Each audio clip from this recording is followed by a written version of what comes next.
जय हिंद दोस्तों। आज हम लोग पॉलिटिकल साइंस के एक महत्वपूर्ण क्वेश्चन देखेंगे।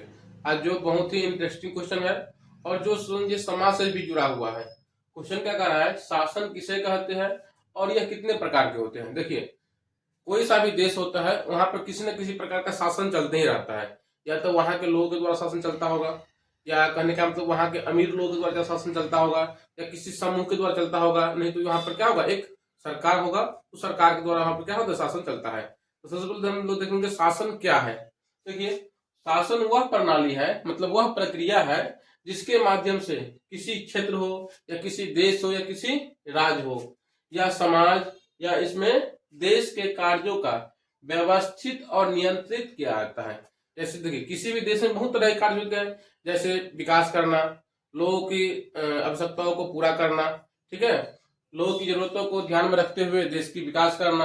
इस सब कामों को जब एक नियंत्रित तरीका से किया जाता है, व्यवस्थित ढंग से किया जाता है, तो उसे हम लोग क्या बोलते हैं, शासन बोलते हैं। अब देखिए, शासन के अंतर्गत क्या क्या काम आता है। जैसे उसके अंतर्गत आता है कानून बनाना। अगर कहीं भी जनता होगा तो उसके लिए क्या होना चाहिए, एक ठोस कानून होना चाहिए। तो वहां पर कानून का कैसे निर्माण होगा, उन्हें लागू कैसे किया जाएगा, और मान लीजिए कहीं कोई विवाद हो गया तो विवाद को निपटारा कैसे कर सकता है। इसके देखिए तीन काम हो गया मेन।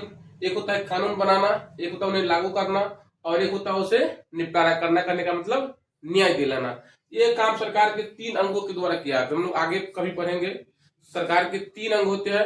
एक होता है विधायिका, एक होता है कार्यपालिका, और दूसरा होता है न्यायपालिका। तो विधायिका का क्या काम है, कानून को क्या करता है, ये बनाता है।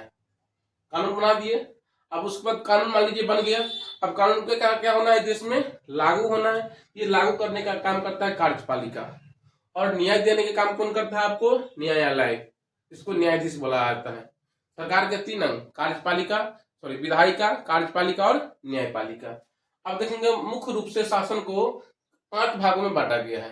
पहले हम लोग देखते हैं लोकतंत्र क्या है। लोकतंत्र को इंग्लिश में बोला जाता है डेमोक्रेसी। इसमें क्या होता है, जनता अपने प्रतिनिधि को चुनते हैं। इसमें क्या होगा, आपको एक निश्चित समय के बाद क्या होता है, चुनाव होता है। जैसे भारत में 5 सालों पर चुनाव होता है, विधानसभा का या लोकसभा का। लेकिन जैसे ही राज्यसभा के सदस्यों का चुनाव जो है ना, 6 सालों पर किया जाता है। उसी प्रकार से अमेरिका में क्या होता है, राष्ट्रपति का चुनाव जो है 4 सालों पर होता है। इसमें कोई समय निश्चित नहीं किया गया है, कहीं पर 4 साल, कहीं पर 5 साल, कहीं पर 6 साल होता है। इसमें क्या होता है, जो हम लोगों पर शासन करेगा, जिसको हम लोग प्रतिनिधि कहते हैं, नेता कहते हैं, उसका चुनाव क्या करते हैं, जनता के हाथ में होता है। उसके बाद पढ़ेंगे राजतंत्र, जिसको बोलते हैं मोनैर्की।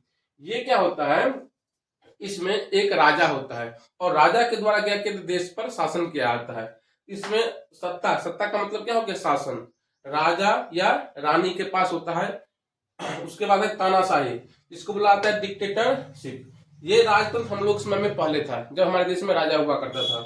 अब ये क्या हो गया, खत्म हो गया। अब अगला तीसरा क्या है, तानाशाही। अभी इधर दक्षिण कोरिया में है, किम जोंग का जो शासन है, ये क्या है, एक तानाशाही है। इसको हम लोग बोलते हैं इंग्लिश में डिक्टेटरशिप। इसमें देश की समस्त शक्तियां क्या होता है, एक ही व्यक्ति या एक ही समूह के पास होता है।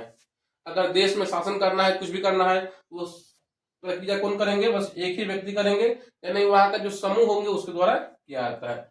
अब हम लोग पढ़ेंगे कुलीन तंत्र।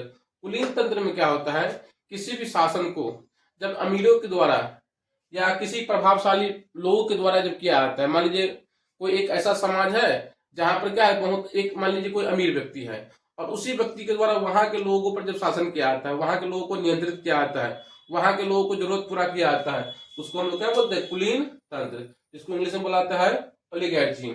इसमें शासन कुछ प्रभावशाली या अमीर लोगों के हाथों में होता है। अगला है गणतंत्र। अब देखिए, अगर इसमें जो भी होगा उसके लिए क्या होता है, एक नियम कानून बनता है।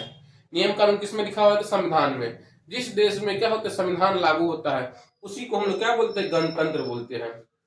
अगर देश का प्रमुख प्रत्यक्ष या अप्रत्यक्ष रूप से क्या होता है, चुना जाता है।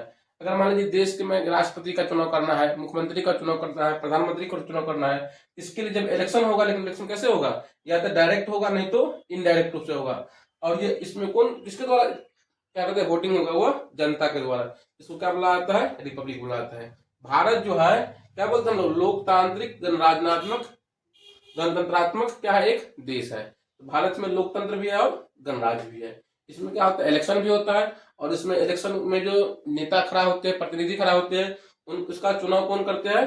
देश की जनता के द्वारा किया जाता है। इसलिए भारत क्या बोला जाता है? लोकतांत्रिक गणराज्यात्मक देश बोला जाता है।